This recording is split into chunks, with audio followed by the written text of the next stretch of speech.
Panchalankurichi by B Senthilkumar. சென்னையில் B Senthilkumar அவர்கள் வந்து வியாபாரம் பண்ணிட்டு இருக்கார், லாஜிஸ்டிக்ஸ் ரிலேட்டட் ஒர்க்கு. அவர் வந்து இந்த அற்புதமான புஸ்தகத்தை நமக்கு படைச்சிருக்கார்.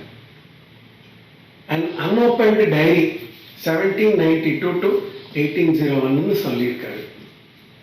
Historical traces of Panchalankurichi from British documents. பாஞ்சாலங்குறிச்சினாலே நமக்கு நினைவு வர்றது வந்து வீரபாண்டிய கட்டபொம்மன், அவருடைய தம்பி ஊமைத்துரை அவர்கள். முன்னொரு காலத்தில் விஜயநகர ராஜ்யத்தின் சமயத்தில் தமிழ்நாட்டு பகுதியை வந்து மதுரை நாயக்கர்கிட்ட விஜயநகர சக்கரவர்த்திகள் ஒப்படைத்திருந்தார்கள். அவர்கள் வந்து கோர்ட் லாங்குவேஜாக, அதாவது அஃபிஷியல் மொழியாக தமிழை தான் வச்சுட்டு இருந்தாங்க. அந்த சமயத்தில் வந்து இந்த பகுதி 72 பாளையங்களை கொண்டு இருந்தது. அதில் ஒரு பாளையம் தான் பாஞ்சாலங்குறிச்சி. அங்கே வந்து கட்டபொம்மன் என்பது அந்த பாளையக்காரருடைய குடும்ப பெயர். இவருடைய உண்மையான பெயர் வந்து வீரபாண்டியன்.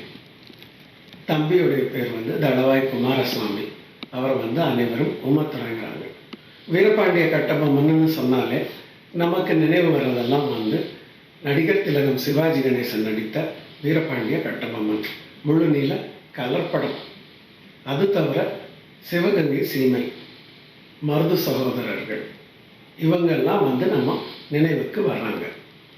இந்த கட்டபொம்மன் வந்து ஜக்கம்மாவை வழிபடுபவர், ஒரு தேசியவாதி, ஒரு ட்ரூ பேட்ரியட். இவரை பற்றி பலவிதமான தகவல்கள் இருந்தாலும் இந்த எழுத்தாளர் செந்தில்குமார் என்ன பண்ணியிருக்காருன்னா, நம்ம நாட்டில் இருக்கிற ஆர்கைவ்ஸு, மியூசியம், லைப்ரரிஸு, அப்புறம் இங்கிலாண்டில் இருக்கக்கூடிய லைப்ரரிஸு, மியூசியம், இங்கெல்லாம் எழுதி போட்டு அங்கே இருக்கிற தகவல்களை எடுத்து அவர் நமக்கு படைச்சிருக்கார்.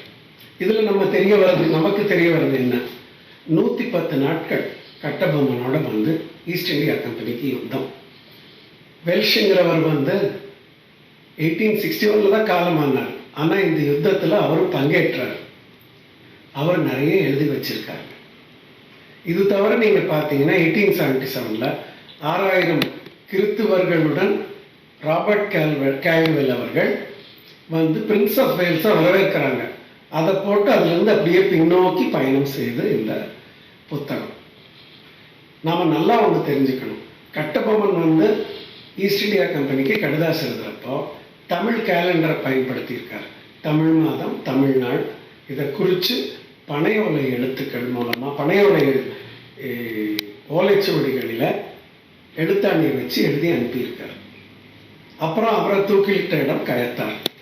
நான் வந்து சிறு வயசில் பாஞ்சாலங்குறிச்சி பகுதி, கயத்தார் பகுதி, அப்புறம் கட்டபொம்மன் வந்து ஜாக்சன் துறையை சந்தித்த ராமலிங்க விலாசம் அரண்மனை, அப்புறம் கட்டபொம்மன் வழிபட்ட தெய்வங்கள் இருக்கின்ற திருச்செந்தூர் கோவில், இது எல்லாம் நான் பார்த்துருக்கேன்.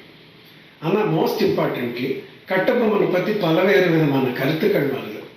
ஆனால் செந்தில்குமார் வந்து அதை வந்து நீக்கி சுத்தப்படுத்தி கொடுக்குறாரு, உண்மையை தான் பேசுகிறார். நீங்கள் பார்த்தீங்கன்னா இந்த 110 நாள் யுத்தத்தில் எவ்வளோ பேர் ஐரோப்பியர்களை அவங்க வந்து முடிச்சு கட்டுறாங்க அப்படின்னு சொல்லி வருது. அது வந்து நீங்கள் பார்த்தீங்கன்னா 49 ஹை ரேங்கிங் ஆஃபீஸர்ஸ், அப்புறம் 800 பிரிட்டிஷ் ஆர்மி சோல்ஜர்ஸ் இதில் இருக்குது பாருங்க. இது வந்து போட்டிருக்காரு. இது தவிர வந்து அந்த வெல்ஷுடைய புஸ்தகம் பேர் வந்து மிலிட்டரி ரெமினிசன்சஸ். ஊமத்துரை பற்றி சொல்கிறப்ப அவர் என்ன சொல்றாருன்னா, one of the most extraordinary mortals I ever knew. He was at last doomed to grace a gallows in reward for the most disinterested and purest patriotism. தேசபக்தி. கட்டபொம்மன் கிட்ட ஈஸ்ட் இந்தியா கம்பெனி பட்ட கஷ்டங்கள் அநேகம். கடைசியில் பேனர் மேன் காலத்தில் எட்டயபுரம் பாளையக்காரரும் மற்ற பாளையக்காரர்களின் உதவியுடன் கட்டபொம்மனை பிடிக்கிறார்கள், அப்புறம் தூக்கிலிடுகிறார்கள். இந்த 285 நாள் யுத்தம், 110 நாள் வந்து கட்டபொம்மன், 175 நாள் வந்து அவரது சகோதரரான ஊமைத்துரை. இவரை விட அவர் பெரிய வீரன். யூரோப்பியன்ஸுக்கு ஸ்தம்பிச்சு போயிடுறாங்க. நீங்கள் யோசிச்சு பாருங்க, ஒருவேளை ஹைதர் அலி திப்பு சுல்தான் கிட்டேயோ இந்த மாதிரியான ஒரு வீரமும் ஒரு வேகமும் இருந்திருந்தா அவங்க வந்து அநேகமாக நாடு முழுக்க இருக்கிற ஐரோப்பியர்களை விரட்டி அடித்திருப்பாங்க. ஒரு சின்ன பாளையம்.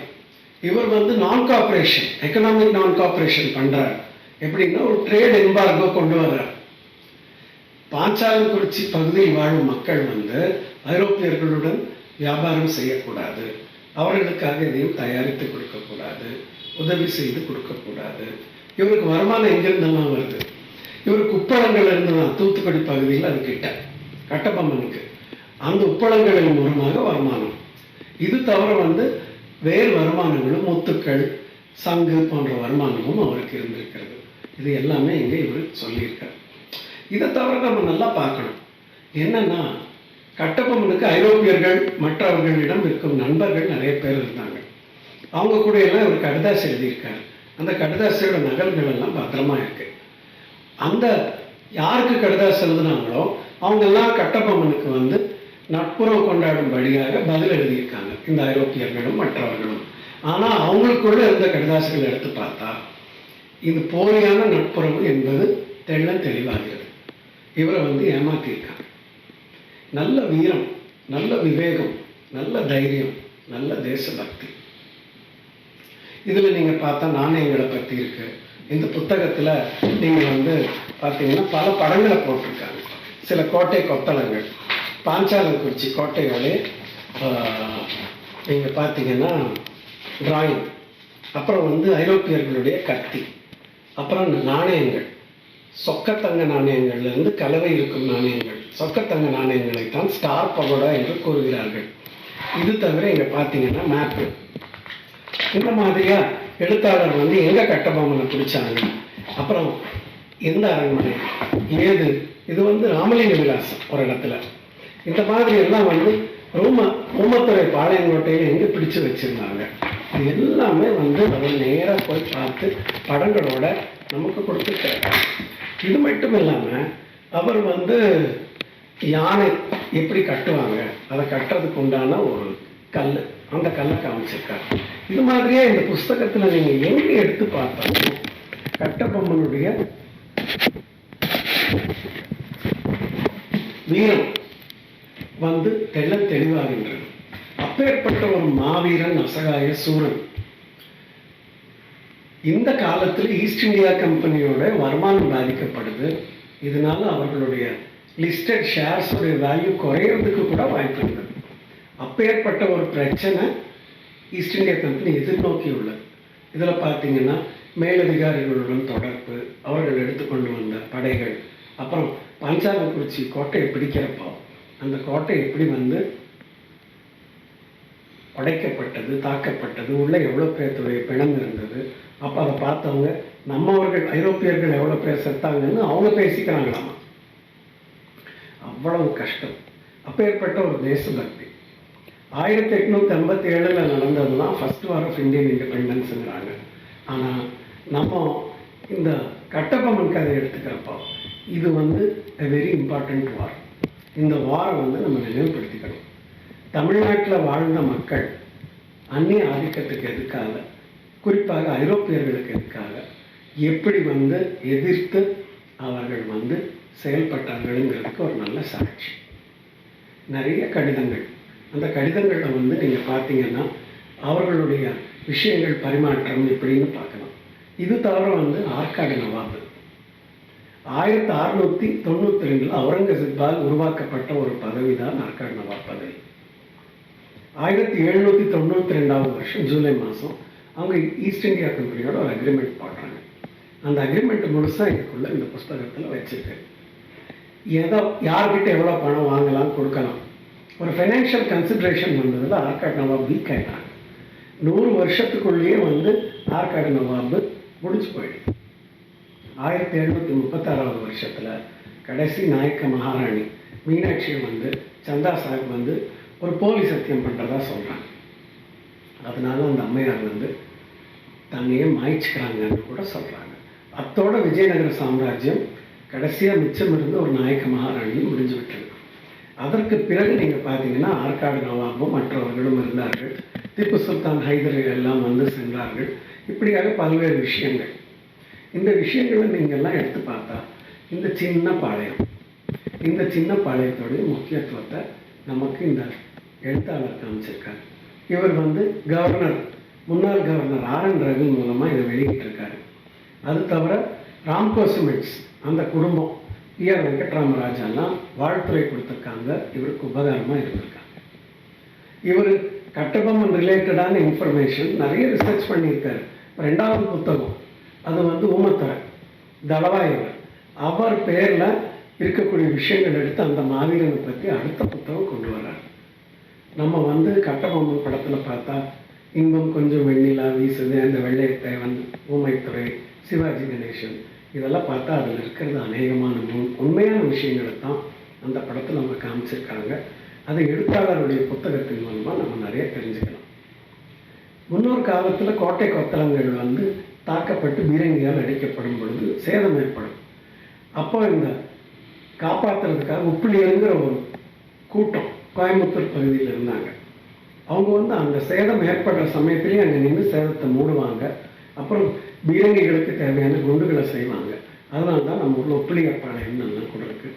அது போலவே பாஞ்சாலங்குறிச்சி பகுதியிலையும் மக்கள் இருந்திருக்காங்க. அப்பேற்பட்ட தைரியம், துணிவு, முன்யோசனை எல்லாமே இருந்தவங்க தான் நம்ம இந்தியர்கள். நம்ம யாருக்கும் we are not second. அந்த அளவுக்கு வந்து போராடி ஜெயிச்சவங்க. நம்ம வந்து ஒற்றுமை இல்லாததுனால தான் நம்ம நாடு வந்து மற்றவங்க கைக்கு போச்சு.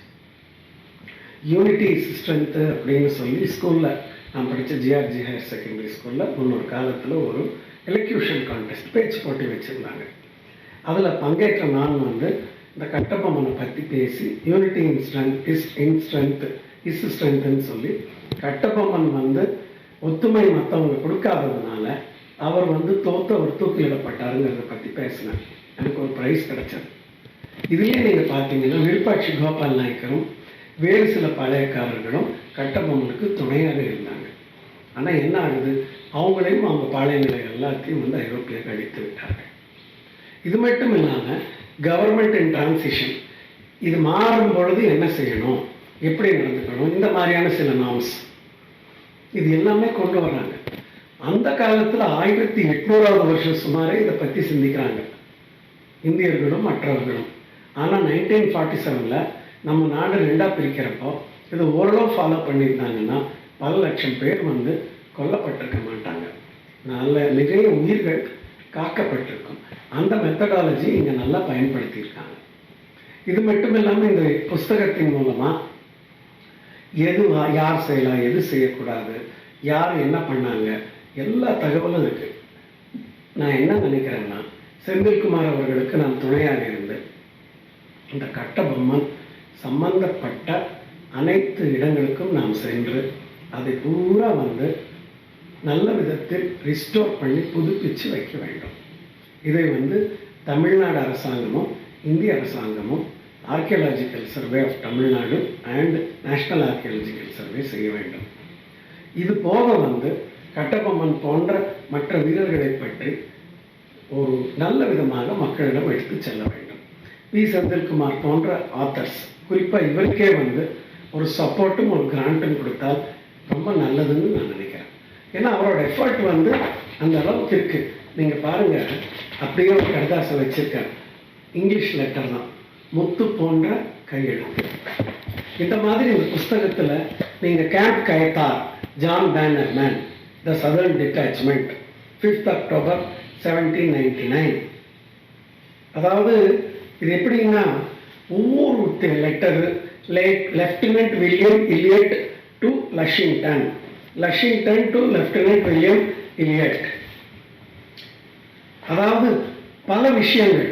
இது போக இந்த காரமண்டல் பகுதியோட மேப்பு இது எல்லாமே வந்து அவங்க காமிச்சிருக்காங்க. இது எல்லாத்தையும் ரொம்ப பெயின்ஸ்டேக்கிங், ஒவ்வொன்றையும் தேடி எடுத்து, இது ஒரு மூட்டை நிறைய நெல் இருக்குதுன்னா அங்கங்கே அதை பிரித்து போட்டு சின்ன குப்பையை எடுத்து பிரிக்கிற மாதிரி அதை பிரிச்சுட்டு சுத்தமானதை எடுத்து வைக்கிற மாதிரி ஒரு சீவ் போட்டு ஒரு ஜல்லடையை போட்டு ஒரு முறத்தை பயன்படுத்தி எடுத்த மாதிரி இந்த எழுத்தாளர் செந்தில்குமார் வந்து கஷ்டப்பட்டு இதை பண்ணியிருக்காரு. இந்த புஸ்தகம் வந்து எனக்கு கிடைச்சது எப்படின்னா, கோயம்புத்தூர் பகுதி கிட்ட 4 பாளையம் இருக்குது. ராமப்பட்டணம், புரவிப்பாளையம், சமத்தூர், ஊத்துக்குடி. ராமப்பட்டணம் பாளையத்துடைய வழித்தோன்றல் எனது இனிய நண்பர் இளைஞன் நந்தகுமார் வந்து இந்த புத்தகத்தை எனக்கு கிடைக்கிறதுக்கு ஏற்பாடு பண்ணி கொடுத்தாரு. இதை கோயம்புத்தூர் புக் கிளப்பில் கூட நான் இதை பற்றி பேசினேன். பேசுகிறப்போ கலைவாணி செங்கப்பான்னு சொல்லி புரவிப்பாளையம் ஜமீன்தாருடைய வழித்தோன்றல் வந்திருந்தாங்க. அவங்க வந்து அவங்க முன்னோர்கள் எப்படி வந்து ஈஸ்ட் இந்தியா கம்பெனி விஷயத்தில் டீல் பண்ணாங்க அப்படிங்கிறத பற்றி அவங்க பேசினாங்க. இந்த மாதிரியே பல தகவல்கள் நீங்கள் பார்த்தீங்கன்னா, கன்னிவாடின்னு ஒரு பாளையம் இருந்தது. அப்புறம் கண்டம நாயக்கன் ஒரு ஜமீனும்பாங்க. அந்த காலத்தில் 80 வருஷத்துக்கு முன்னாடி பிஹெச்சி குடும்பம் அந்த ஜமீனை வந்து பாம்பேயில் இருக்கிற ஒருத்தர்கிட்ட இருந்து வாங்கினாங்க.